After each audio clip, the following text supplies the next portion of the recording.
naik motor Pak. Oh, naik motor ke sekolah. Iya. Terus tadi ini kan jam siang ya, jadi Nahalik sempat kesini. Tadi pembelajaran apa tadi? Tadi kami belajar tentang sejarah Indonesia. Sejarah. Ya. Jadi sejarah. Oh ya. Nah, sebelum itu Nahalik nih kelas berapa ya? Kita perkenalan dulu ya. Perkenalkan, nama saya Abdul Halik, saya dari kelas 9. 9. Ya, dari kelas IPS 2. IPS 2 kelas Ya. 9. Oh ya, mungkin kayaknya Nahalik canggung banget ya ketika bercerita sama saya. Iya Pak.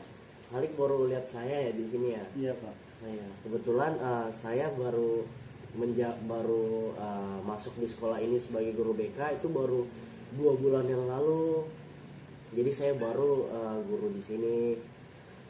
Jadi Nahalik tuh kayaknya lihat saya kayak baru lihat nih, ini guru BK atau siapa ya gitu ya Nahalik ya. Iya Pak, saya masih baru udah lihat Pak. Oh iya, saya baru di sini. Oh iya, sebelum kita masuk sesi konselingnya nih, saya mau perkenalkan diri saya dulu biar bisa nanti kayak ngobrolnya tuh enak, lancar, santai aja kita ngomongnya. Ya, Jangan Pak. terlalu tegang gitu. Ya, Biar saya enak terlalu lancar. tegang Pak, karena kan baru juga ngomong sama guru BK yang baru. Oh iya. Gak apa-apa, karena mungkin perkenalan yang di awal tuh memang kayak gitu kalau gitu ya. Baik, perkenalkan dulu, nama saya Heskel. Saya baru berada di sekolah ini baru 2 bulan yang lalu. Di sini saya sebagai guru BK dan Nahalik kesini tuh kayaknya ada masalah ya, ada permasalahan yang ingin diceritakan ya. Tapi kayaknya Nahalik kayak enggan gitu bercerita, kayak canggung atau gimana karena mungkin lihat saya baru ya. Iya Pak, saya masih canggung. Oh, canggung. Belum yakin juga. Oh, belum yakin. Oke, di sini karena belum yakin saya kasih tahu dulu, di sini kan ada namanya di BK itu ada namanya asas kerahasiaan. Jadi yang dimana asas kerahasiaan itu bertujuan untuk bisa mempertahankan komitmen tentang apa yang diceritakan Nahalik. Kayak misalnya Nahalik ini menceritakan permasalahannya nih ke saya. Nah, saya itu tidak berhak untuk mengumbar atau menceritakan ke orang lain karena itu sudah melanggar asas kebekaan. Gitu ya, Pak? Iya. Jadi Nahalik ketika mau cerita jadi bisa tenang gitu, tidak bakalan tersebar luas kok karena kita berada di lingkup yang tertutup seperti itu. Jadi saya bisa bebas ya Pak menceritakan apa saja kepada Bapak. Boleh, bebas banget karena itulah gunanya BK, biar kamu bisa menceritakan permasalahan atau menceritakan tentang apa yang bakal kamu lakukan atau bisa juga kayak memecahkan masalah yang kamu hadapi saat ini. Betul. Jadi jangan ragu buat menceritakan permasalahan yang ada di dalam. Seperti itu. Ya Pak, ya Pak. Baik. Saya sudah mengerti dan saya sudah sangat percaya diri untuk membicarakan apa yang saya rasakan selama. Oh gitu. Oke. Sebelum itu saya pasti bertanya-tanya nih. Nahalik ini datang ke sini dengan maksud ingin membicarakan tentang prospek karir, permasalahan atau apa? Jadi ini Pak, saya ingin menceritakan ketika saya masih remaja Pak, yang dimana di umur 15 tahun ini saya merasa takut dengar suara yang namanya piring jatuh, pintu dobrak, suara keras-keras itu, suara cetir itu yang membuat saya merasa cemas, takut Pak. Jadi permasalahan saat ini Nahalik kayak merasa cemas, takut seperti itu ya? Iya Pak. Oh, takut banget kayak misalnya ada pintu, suara kayak pintu ditutup atau suara piring jatuh. Iya. Biasanya Nahalik merasakan itu di umur berapa? di umur 15 tahun. Oh tadi 15 tahun ya. Iya. Sekarang Nahalik umurnya? Sudah 19 tahun. Oh sudah 19 tahun. Jadi di umur 15 tahun tuh Nahalik kayak merasa takut, cemas gitu ya. Iya Pak. Jadi kalau misalnya ada suara piring jatuh, Nahalik tuh responnya tuh seperti apa selain cemas dan takut tuh? Nah, itu kayak saya setiap kali dengar suara piring jatuh, terkadang juga nenek saya menyiapkan makanan itu kan terkadang dia suka pelan-pelan jalannya sampai piringnya jatuh, jadi membuat saya juga takut ya merasa takut cemas. Dan kadang juga dengar suara pintu dibanting gitu, kadang ada anak-anak juga di rumah kan bermain. Iya. Nah itu yang membuat saya merasa takut juga. Takut ya. Oh jadi kayak misalnya ada pokoknya ada suara yang keras lah. Iya. Waktu Nahalik jadi takut seperti itu. Dan saya tidak bisa mendengar suara yang keras-keras gitu. Jadi kalau misalnya kayak gitu respon tubuhnya Nahalik itu seperti apa? Entah itu tutup mata kah, atau tutup telinga, atau pergi kemana sambil tutup telinga? Nah, Kayak gimana? nah terkadang saya kalau merasa mendengarkan sesuatu gitu Pak, saya seperti tutup telinga juga, dan pergi menjauh. Pergi menjauh Iya. di tempat yang tenang seperti itu ya. Agar tidak mendengar suara itu lagi.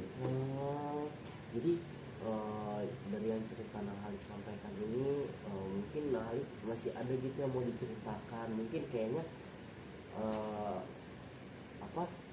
trauma-trauma ini kayaknya ini termasuk trauma ya kayaknya ya.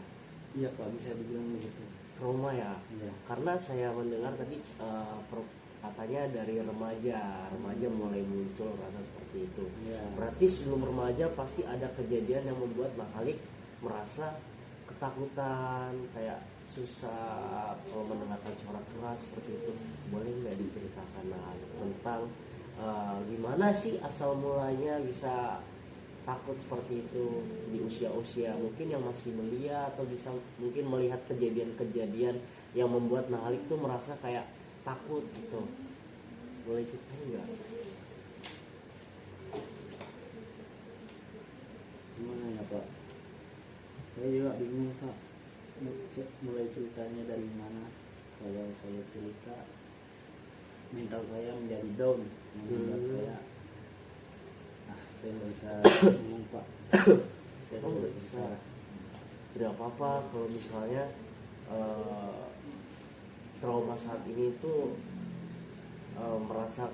Alif merasa kayak susah banget untuk diceritakan karena mungkin itu trauma yang sangat dalam ya buat Alif rasakan. Iya Pak. Iya betul. Boleh nggak diceritakan sedikit aja itu tentang apa sih biar kita bisa mengetahui apa aja yang membuat akar permasalahan bisa sampai Nahalik itu merasa takut, cemas seperti itu. Boleh nggak diceritain sedikit aja biar kita tahu gitu, kita bisa memecahkan masalahnya sama-sama seperti itu. Baik Pak. Izin saya ceritain Pak sedikit ya. Jadi gini Pak. Dulu di waktu kecil di umur 5 tahun saya sering melihat kedua orang tua saya bertengkar, di mana pertengkaran ini membuat munculnya rasa trauma. Sehingga saya Takut gitu ya, merasa cemas gitu ya, nggak apa-apa ceritakan saja. Cemas gitu, takut rasanya ya. Iya Pak, membuat saya merasa cemas, takut karena kedua orang tua saya dulu bertengkarnya itu sampai membanting piring, mendobrak pintu, dan juga pernah membawa pisau. Ya. Wow, sangat dramatis banget. Mungkin itu yang membuat Nahalik saat ini merasa cemas ya, kayak takut suara-suara keras atau suara misalnya tadi kan yang diceritain tadi itu pintu didobrak atau pintu ditutup atau piring-piring berjatuhan, itu Nahalik merasa cemas itu ya. Iya Pak. Mungkin karena itu di sini saya sudah bisa tahu apa yang Nahalik rasakan, saya paham kondisi Nahalik sekarang seperti apa, saya juga bisa merasakan apa yang Nahalik rasakan, karena memang trauma seperti itu bisa membuat mental, apalagi waktu Nahalik masih kecil ya, itu Iya. sangat-sangat menyakitkan buat bagi seorang anak yang berusia sekecil itu. Iya Pak. Di sini mungkin saya bisa membantu sedikit ketika Nahalik merasa seperti itu. Biasanya sih Nahalik melakukan kesenangan seperti apa? Kayak misalnya ketika Nahalik nih merasakan takut banget, itu Nahalik tuh kalau mau menenangkan diri tuh melakukan hal apa yang Nahalik senangi? Saya biasanya bermain game. Main game. Ya, sampai-sampai HP saya itu saya kasih besar suaranya Pak. Kasih besar suaranya. Terus itu saya juga belajar, dan gimana saya belajar itu kasih besar juga suara handphonenya agar saya bisa mendengarkan musik. Oh, musik. Ya. Jadi Nahalik suka mendengarkan musik Ya, dan juga main game ya. sehingga supaya suara-suara yang seperti piring jatuh, pintu didobrak atau suara-suara keras itu bisa terdengar. Oh, yang supaya tidak terdengar ya. Oh iya, mungkin salah satu cara Nahalik biar bisa menenangkan, biar cemasnya tuh mulai mereda, mungkin Nahalik bisa melakukan aktivitas-aktivitas yang positif, kayak misalnya Nahalik bisa berolahraga. Apa Nahalik sering olahraga ya? Untuk olahraga ya saya sering Pak. Saya sering jogging pagi-pagi, habis itu pergi ke sekolah. Nah mungkin kayak gitu Nahalik, kalau misalnya sudah tahu nih apa yang Nahalik senangi, kayak misalnya kalau misal rasa takut itu muncul lagi, mungkin Nahalik bisa sambil mendengarkan musik seperti itu. Apalagi kalau misalnya kan lagi musim hujan ya sekarang di sini ya, jadi suara-suara kecil juga ada kan. Iya Pak, betul. Itu yang membuat Nahalik juga merasa takut kah? Iya. Nah mungkin ketika hujan-hujan turun atau lagi di rumah yang suara-suara seperti piring jatuh atau pintu yang ditutup, mungkin Nahalik bisa mendengarkan musik seperti itu yang tadi Nahalik bilang. Itu bisa membuat Nahalik merasa tenang. Mungkin itu salah satu bentuk terapi yang bisa membuat Nahalik tuh sedikit demi sedikit membuat Nahalik merasa rileks, tenang, biar bisa terkontrol juga emosinya, ketakutannya. Iya Pak. Seperti itu. Jadi yang Nahalik lakukan sekarang untuk meredakan ketakutannya tuh cuma bisa seperti itu ya. Iya, soalnya nggak ada sudah Pak selain itu. Selain itu ya, memang atau itu memang yang disenangi sudah sama Nahalik. Bisa dibilang begitu sih Pak. Bisa dibilang begitu. Kenapa tuh bisa dibilang gitu? Atau ada hal lain yang lebih disukai? Mungkin saya sering healing. Healing. Iya, jalan-jalan. Oh, jalan-jalan. Dari suara itu Pak. Ya mungkin itu juga salah satu yang bisa membuat Nahalik merasa tenang. Karena kecemasan itu mungkin berawal dari trauma yang datang tadi, yang di rumah, kejadian di rumah itu, sehingga mental Nahalik yang waktu kecil tuh merasa kayak, oh di rumah saya ini bukan tempat yang aman, bukan tempat yang nyaman buat saya tinggali. Jadi Nahalik tuh sering merasa cemas, takut, jadi sering merasa kayak kurang gitu. Jadi Nahalik sering healing, main game, main musik, dengerin musik. Iya Pak. Mungkin itu salah satu terapi yang Nahalik buat Nahalik. Jadi sering-sering olahraga, tadi juga sering olahraga kan. Ya harus konsisten olahraganya biar bisa merasa tenang, relaksasi itu penting juga, kayak merasa biar tenang gitu, rasanya tenang. Biasanya Nahalik tuh tenang juga kan kalau misalnya mendengarkan musik. Iya, merasa tenang, adem gitu Pak. Adem rasanya, nggak cemas gitu, nggak dak-dik-duk ya. Iya Pak. Nah kayak gitu, mungkin Nahalik bisa barengin sama kayak belajar tuh kan, baca buku dengerin musik. Kalau lagi di rumah kan Nahalik tuh mungkin dari trauma itu Nahalik merasa waktu kecil orang tuanya gitu. Jadi Nahalik kurang merasa aman. Jadi seperti itu. Mungkin Nahalik bisa memulai dengan konsisten olahraga Iya. atau healing udah sesekali. Kadang juga saya enggak terlalu konsisten Pak. Nggak terlalu konsisten ya. Iya. Nggak apa-apa sih, tapi kalau misalnya lebih baik lagi kalau misalnya bisa konsisten, karena itu bisa membuat kecemasan yang Nahalik rasakan itu bisa mereda, walaupun nggak langsung ya, Iya, Pak. tapi itu bisa menenangkan dirinya. Jadi mungkin itu bisa dilakukan perlahan supaya bisa mencapai kesembuhan yang maksimal, biar Nahalik lagi tidak merasa cemas lagi. Iya, Pak. Jadi healing itu boleh-boleh saja, tapi jangan keseringan juga. Tapi ya boleh kalau misalnya Nahalik merasa itu sesuatu hal yang sangat-sangat penting buat Nahalik bisa rasakan kenyamanan selain ada di rumah. Itu seperti itu saja. Jadi apalagi yang Nahalik ingin katakan? Nggak ada. Jadi Pak, saya kan sering beraktivitas itu kalau misalnya supaya tidak terdengar suara-suara, saya sering main musik, main game, dan healing, olahraga. Apakah Bapak ada saran selain itu? Kalau saran ya, Saya baik-baik saja dalam melakukan aktivitas saya sehari-hari. kalau saran sih itu saja sih yang tadi saya katakan juga, buat Nahalik itu bisa konsisten. Ya betul. Walaupun nggak sering-sering juga, tapi nggak apa-apa, tapi konsisten aja. Misalnya seminggu sekali, seminggu 2 kali juga nggak apa-apa. Nah, kan itu bisa membuat Nahalik merasa tenang, supaya aktivitas yang dijalankan itu bisa bisa tenang gitu bawaannya, seperti itu. Baik Pak, baik Pak.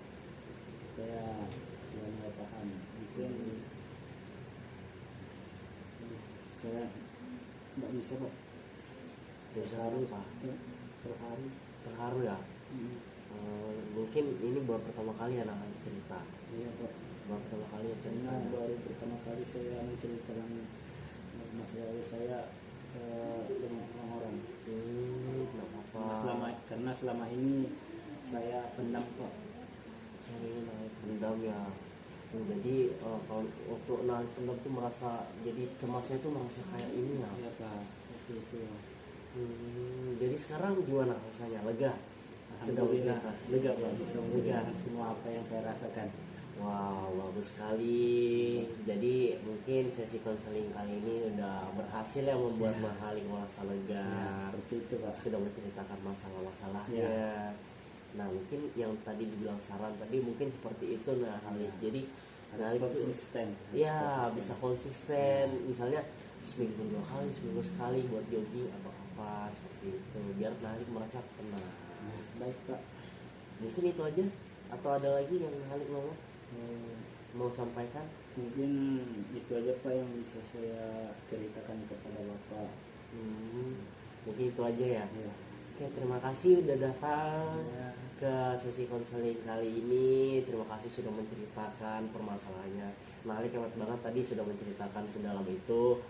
Untuk pertama kalinya bisa menceritakan masalahnya. Jadi sekarang sudah mulai tenang. Jadi kalau misalnya Nahalik ingin menceritakan lagi, boleh langsung datang saja ke ruang BK, temui saya, biar bisa merasa tenang lagi, nggak cemas-cemas kayak sebelumnya. Mungkin next time saya bisa berkunjung lagi dengan Bapak, biar saya bisa menceritakan apa yang saya rasakan lagi. Iya, boleh. Oke, terima kasih ya Nahalik Iya, sudah Pak. datang. Tadi katanya belum makan ya? Iya. Oke, saya traktir lagi makan. Iya Pak, Oke, terima ayo. kasih Pak. Ya, sama-sama.